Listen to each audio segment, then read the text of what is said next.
আর একটু চাপলে ভালো হয়। ওকে, তাহলে আমরা শুরু করতে পারি। সো আজকে আপনারা জানেন যে আমাদের একটা বোর্ড মিটিং ছিল। ওই বোর্ড মিটিংয়ে বেশ কিছু এজেন্ডা ছিল। সো আমি শুধু ইম্পর্টেন্ট যেগুলো নাকি হয়তো বা আপনাদের ইন্টারেস্ট থাকতে পারে জানার জন্য সেগুলোই হাইলাইট করছি। সবগুলো নিয়ে বলা কঠিন, কারণ বেশ লম্বা মিটিং ছিল, বেশ অনেক এজেন্ডাও ছিল। এর মধ্যে সবচেয়ে ইম্পর্টেন্ট যেটা একটা ছিল অবশ্যই, সেটা হচ্ছে যে শেখ হাসিনা ক্রিকেট স্টেডিয়াম। এটা নিয়ে পূর্বাঞ্চলে আমরা যেটা করছিলাম ওটার আরএফপি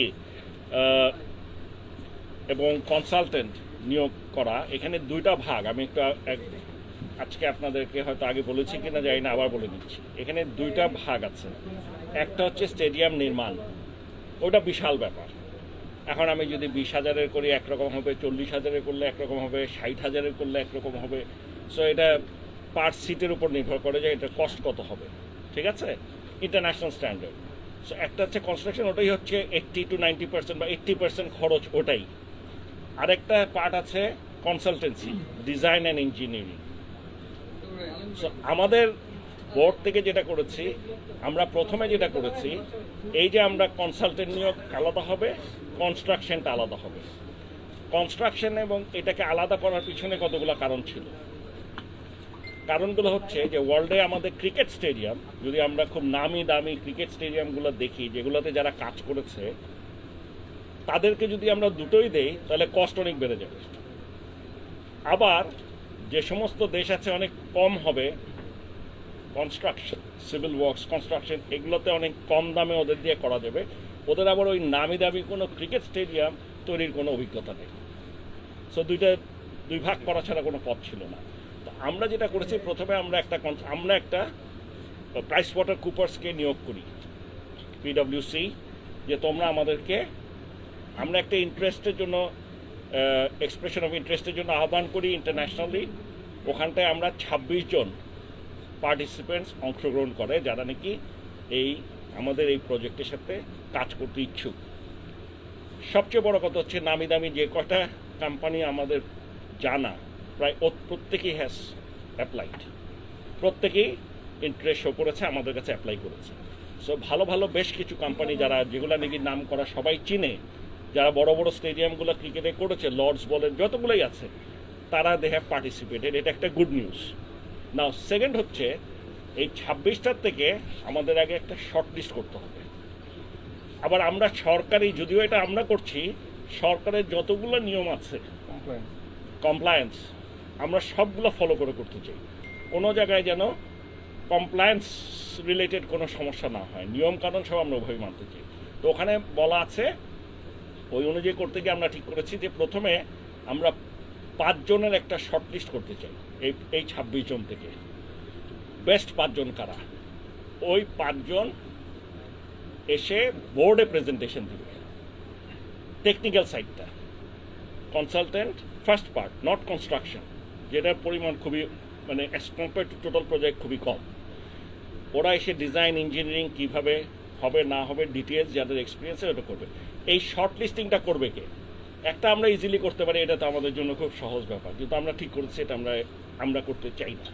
সো আমরা প্রথমে প্রাইস ওয়াটার কুপার্সকে দিয়েছিলাম, ওরা নিয়েছিল, কিন্তু কোভিডের সময় হঠাৎ করে এসে ওরা বললো যে না, এই কোভিড সিচুয়েশনে ওদের লোকজন আসতে হবে, বাইরের থেকে এসে করতে হবে, ওরা এটা করতে চায় না। তখন আমরা আরেকটা ফার্মকে দিই, এক নাবিনকে দিই, চার্টার্ড অ্যাকাউন্টস, ওকে দিই। ওরা বড় বড় বেশ অনেকগুলো প্রজেক্ট করেছে বাংলাদেশে, মানে যত বড় বড় প্রজেক্ট হচ্ছে সরকারি। তো আমরা ওদেরকে দিই যে তোমরা একটা শর্ট লিস্ট করে দেখাও। ওরা আজকে এসেছিল, ওরা 5টা কোম্পানিকে শর্ট লিস্ট করেছে। সো আমাদের আজকে ছিল কিছু টার্মস অ্যান্ড কন্ডিশনস কী দিব, কত ক্যাপাসিটি হবে, কতগুলা বক্স হবে, এই ধরনের কতটুকু সময়, ফ্যাসিলিটিস কী কী থাকতে হবে, এই সমস্ত জিনিস নিয়ে আমরা ওদের সাথে আলাপ আলোচনা করেছি আজকে। এবং আমরা এই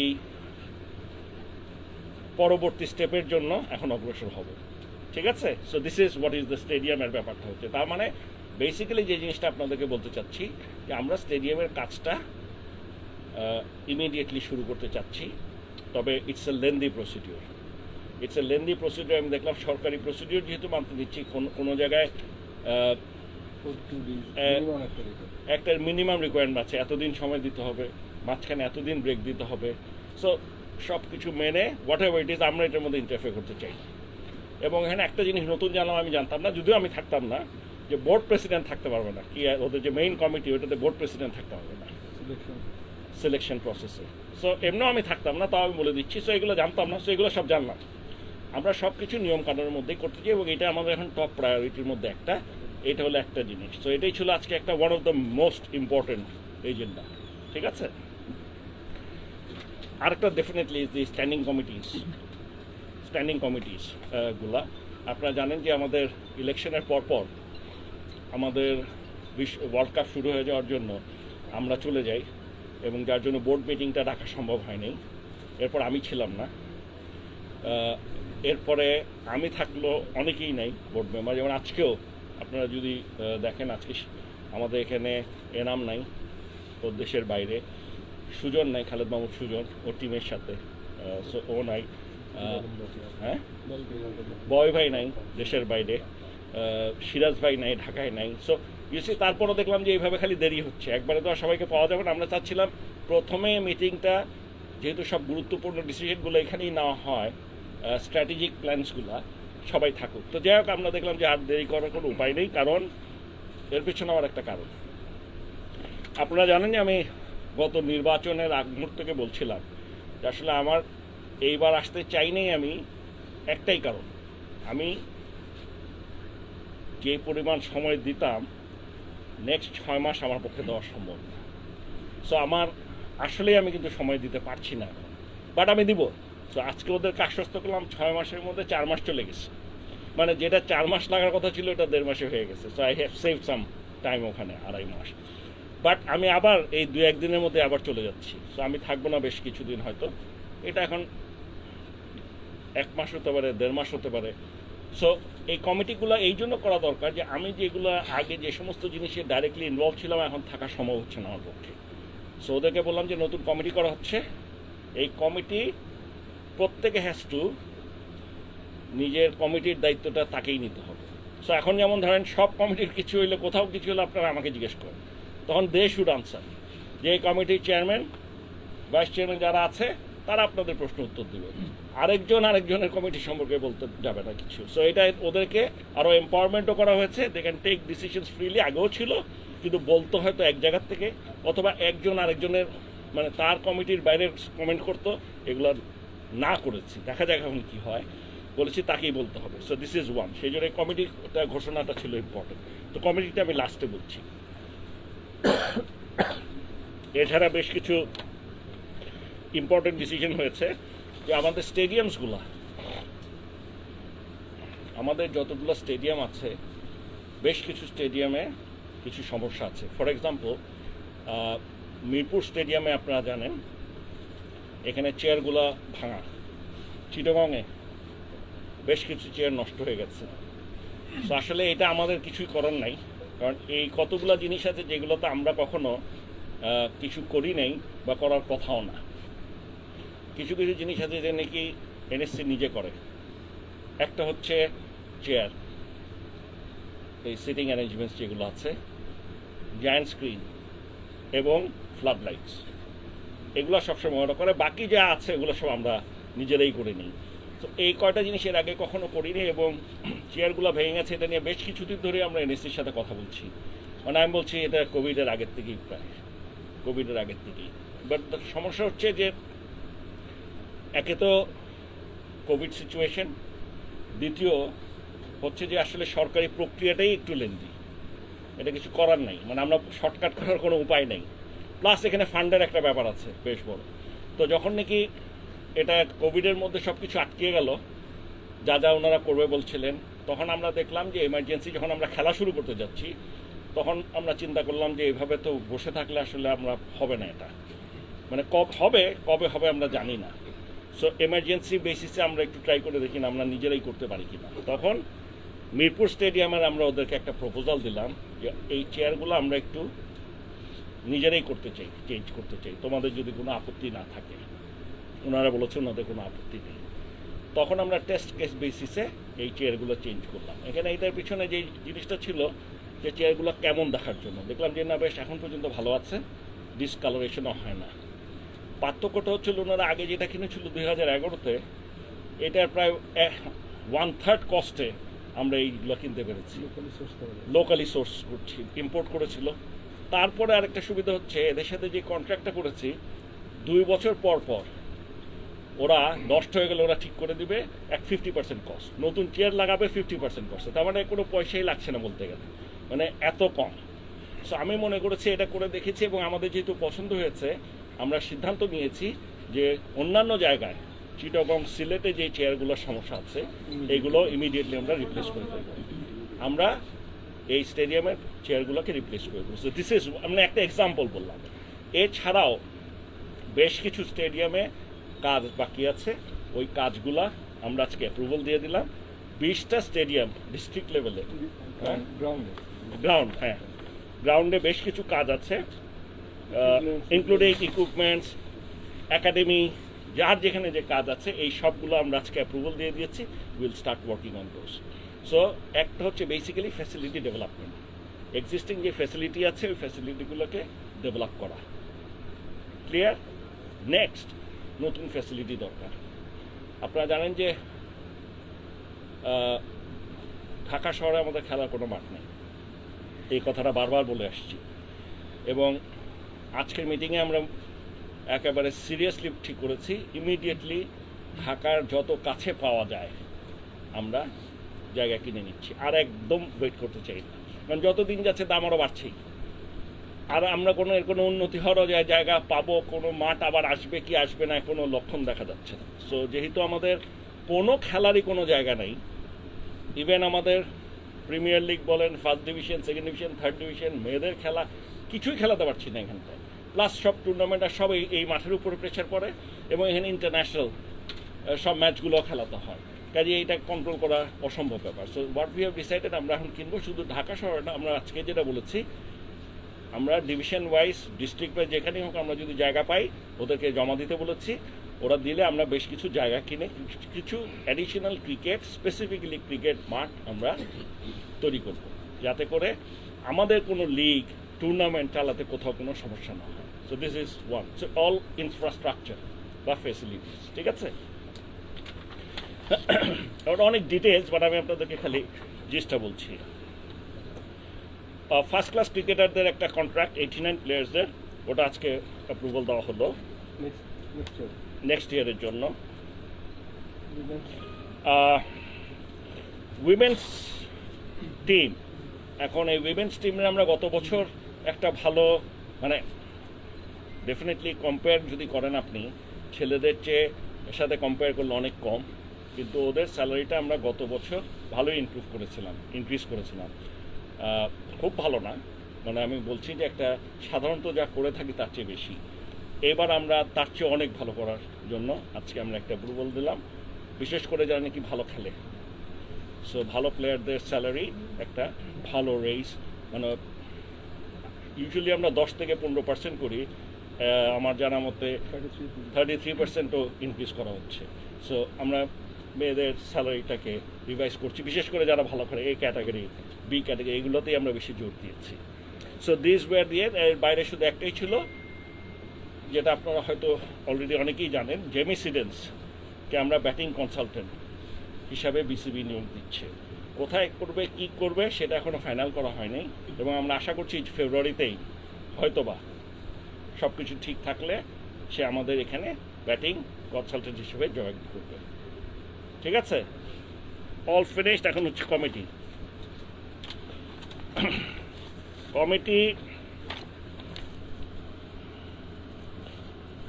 পুরো কাগজটা দিয়ে দিবে, মানে এত অনেক তো আমি কিছু তাও বলে দিচ্ছি, ম্যাক্সিমামই বলে দিচ্ছি। ফর এক্সাম্পল ওয়ার্কিং কমিটি যা ছিল তাই, আমাদের সিরাজ ভাই ছিল, সিরাজ ভাই।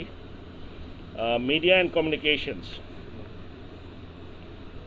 আমরা দিয়েছি, চেয়ারম্যান হচ্ছে তানভীর আহমেদ টিটো,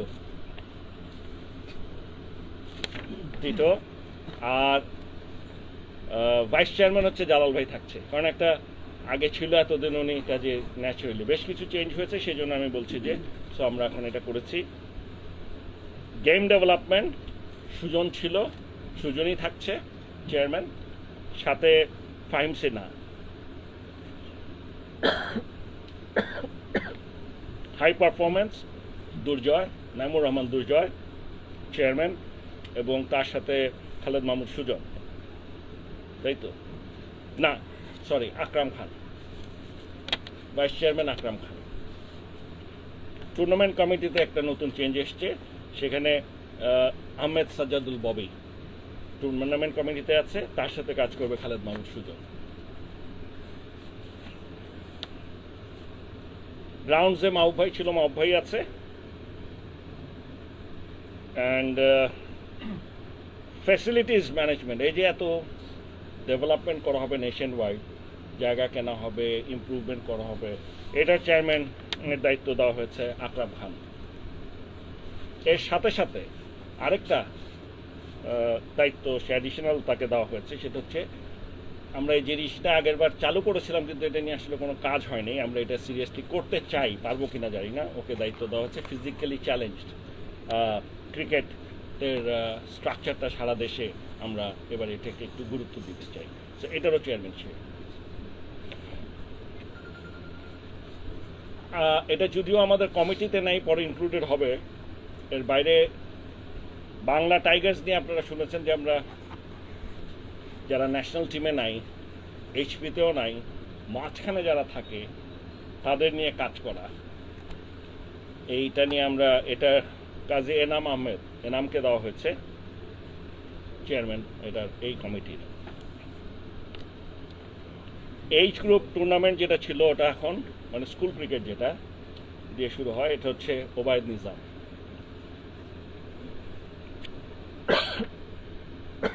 সাথে থাকছে টিটো। আম্পায়ার্স কমিটি এটা নতুন এবার ইলেক্টেড হয়েছে ইফতেখার রহমান মিঠু, তাকে দেওয়া হয়েছে আম্পায়ার্স কমিটি। সিসিডিএম আরেকটা ভেরি ইম্পর্টেন্ট, এটাকে দেওয়া হয়েছে সালাউদ্দিন, নতুন এবার এসছেন Salauddin Chowdhury. Marketing and commercial Sheikh Sohel, আগেও ছিল এখনও আছে। অ্যান্ড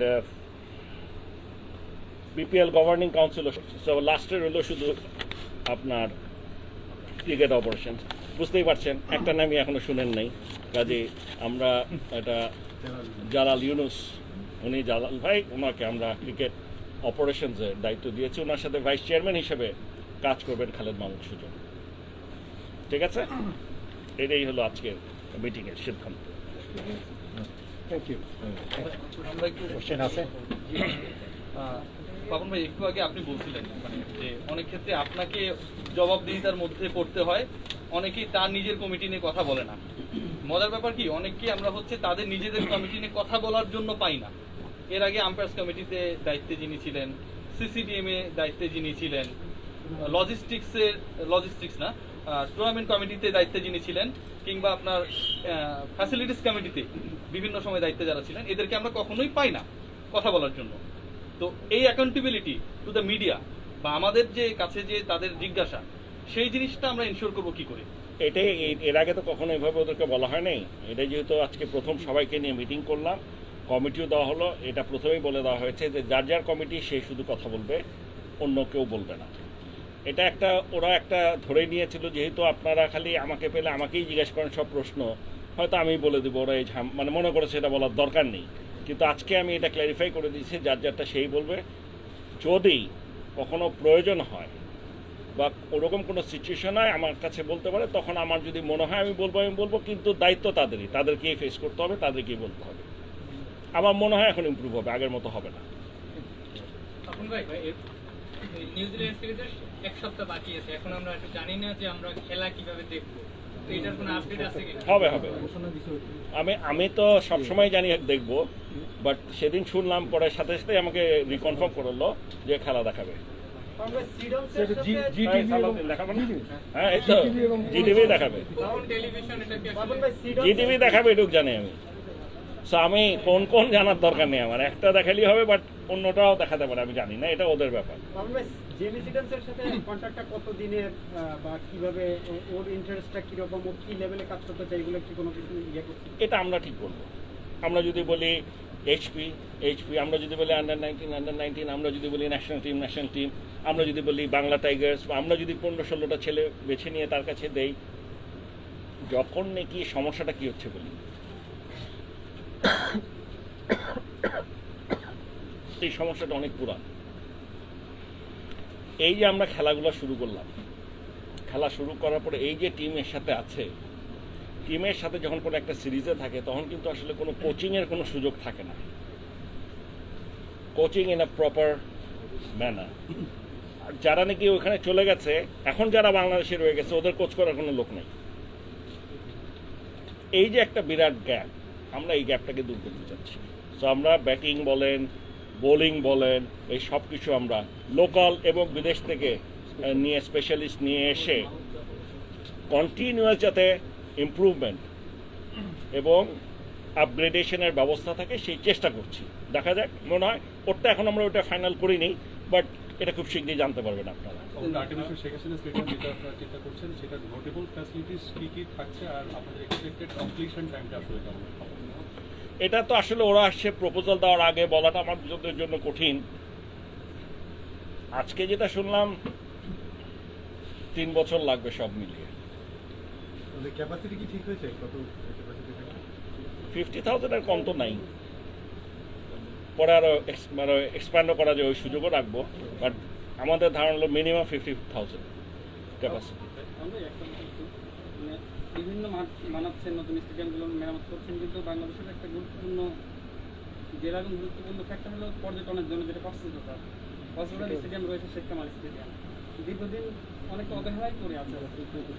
এটা নিয়ে আপনাদের আলাদা করে কোনো পরিকল্পনা নেওয়া বা এটা নিয়ে গত পরশুদিনই এটা নিয়ে আমাদের সব ডিসিশন হয়ে গেছে। এটা জাতীয় ক্রীড়া পরিষদ ওনারাই করছেন, আমাদের কাছ থেকে সব কিছু জেনে নিয়ে আমাদেরকে সমস্ত কিছু দেখিয়ে আমরা অ্যাপ্রুভালের জন্য বসেছিল। আজকের মিটিংয়ে আমরা এটা অ্যাপ্রুভাল দিয়ে দিয়েছি। So it will be.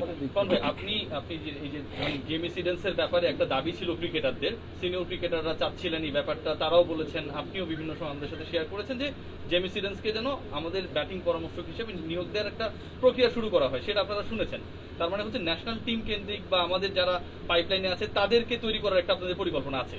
সেই জায়গায় একটা খুব প্রশ্ন বারবার আসছে, বা এই আলোচনাটা অনেকদিন আগের, তামিম ইকবাল তার ওডিআই ফরম্যাট নিয়ে যে ওয়ার্ল্ড কাপ কেন্দ্রিক চিন্তা, সেই চিন্তায় ইমরুল কায়েসকে ইনক্লুড করতে চায়, এবং আমাদের সাথে একটা ইন্টারভিউতে তামিম বোল্ডলি বলেছে যে কামিং সিরিজগুলোতে ইমরুলকে তিনি চান এবং ইমরুলকে যেন বেটার অপরচুনিটিস দেওয়া হয় সেটাও চান।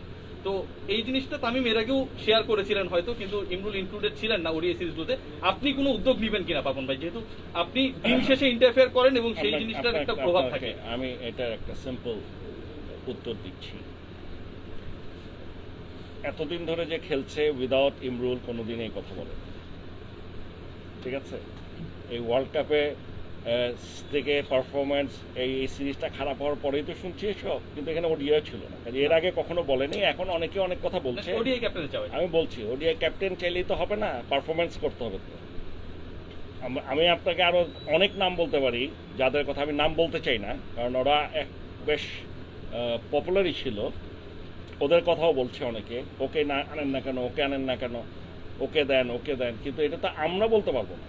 এখানে আপনাদেরকে একটা জিনিস বুঝতে, প্রথমত হচ্ছে এটা সিলেক্টরদের ব্যাপার আছে, কোচ এবং ক্যাপ্টেনের ব্যাপার আছে, কিন্তু যাইরাই আসতে হয় আগে কিছু তো পারফর্ম করতে হবে।